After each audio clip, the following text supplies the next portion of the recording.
সুপ্রিয় অডিয়েন্স, আসসালামু আলাইকুম। কেমন আছেন সবাই? আজকে আপনাদের সামনে উপস্থিত হয়েছি আমার এই হাঁসের প্রজেক্ট দেখার জন্য। ইতিমধ্যে আপনারা ফেসবুকে দেখেছেন যে মিসা সুমনের ডাক ফার্ম।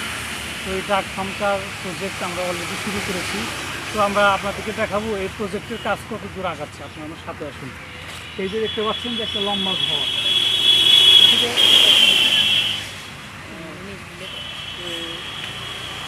এই আপনার লম্বা ঘরটা দেখছেন। এই ঘরটা হচ্ছে এই ঘরটার আপনার দৈর্ঘ্য হচ্ছে 110 ফিট এবং প্রস্থ হচ্ছে আপনার 11 ফিট। এই টোটাল হচ্ছে আমার এই ঘরের হচ্ছে আয়তন। তো আপনারা দেখেন, আপনাদেরকে বুঝতে পারবেন, আপনারা এখানে দেখলে বুঝতে পারবেন যে আসলে কম খরচে কীভাবে একটা বড় ধরনের একটা ঘর তৈরি করা হবে। এখানে আমি সম্পূর্ণ বাঁশ ব্যবহার করেছি, এখানে কাঠের কোনো কাঠ ব্যবহার করিনি। এখানে সব বাঁশের, দেখতে পাচ্ছেন এখানে এইদিকে ধরো, এটা হচ্ছে খুঁটি হচ্ছে বাঁশের, এবং এগুলো যা দেখতেছেন এগুলো সবই বাঁশের। আর এখানে অনেকেই আপনার নেট ব্যবহার করে, প্লাস্টিকের যেটা মোটা নেট, সেটা আমি এখানে ব্যবহার করি নাই এই কারণেই, কারণ প্লাস্টিকের নেটটা খুবই ব্যয়বহুল আর এটা একেবারেই স্বল্প মূল্য, কিন্তু অনেক হার্ড আছে। এখানে কোনো বন্য হিংস্র প্রাণী এটা ছিঁড়তে পারবে না। শিয়াল বলেন, তারপরে আপনার বিলাই গাওরা বলেন আর গিরগি বলেন, এগুলো আপনি কখনো ছিঁড়তে পারবেন না, অনেক হার্ড।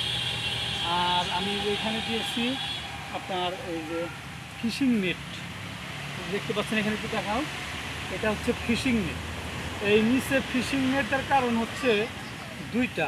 একটা হচ্ছে এর ভিতরে কোনো ক্ষতিকার কোনো পোকামাকড় অথবা ইঁদুর টিঁদুর, এগুলো সাপ টাপ, এগুলো ভিতরে প্রবেশ করতে পারবে না এবং এখান দিয়ে বেশি বাতাস ঢুকতে পারবে না, যার জন্য এটা আমি ব্যবহার করেছি। এবং এই যে এখানে দেখতে পাচ্ছেন যে আমি এখান দিয়ে একটা দিয়েছি, বাঁশ দিয়েছি। এটা দেওয়ার কারণ হচ্ছে মানে হাঁস যদি কখনো নড়াচড়া করে তাহলে এটা এদিকে ধাক্কা দিলে এটা বের হবে না, এবং এদিক থেকে যদি কোনো কিছু মানে ধাক্কা মারে সেটাও ভিতরে প্রবেশ করতে পারবে না। তো এইটা দিয়ে হচ্ছে আমি চতুর্দিকে এরকম সিস্টেম করেছি। আর উপরে এখনও কিছু দেওয়া হয়নি। উপরে দেব হচ্ছে আপনার জিও শিট, যেটা আপনার অনলাইনে দেখেছেন। এখানে ব্যবহার করব জিও শিট।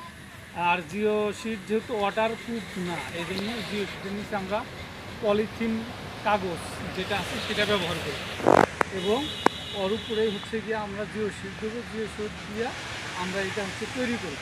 তার উপরে কিছু বাঁশ দিয়ে চাপ দিয়ে রাখবো, যাতে বাতাসে উড়ে না যায়, ঝড় তুফানে যাতে এটা ছিন্ন বিচ্ছিন্ন না হয়ে যায়, সেই ব্যবস্থা করব। আর আমরা এখনও এই ঘরের কাজটা শেষ করতে পারি নাই। তো এটাই হচ্ছে মানে এই ঘরের ভিডিও। তো আর একটা ঘরের ভিডিও দেবো যখন একেবারেই কমপ্লিট করতে পারবো, তখন ঘর কমপ্লিট করার পরে যখন আমরা হাঁসের বাচ্চা খাই তখন আপনাদেরকে ভিডিও দেবো। তো সবাইকে ধন্যবাদ, ভালো থাকেন, সুস্থ থাকেন, এই কামনাই করছি। ভালো থাকেন, আল্লাহ হাফেজ।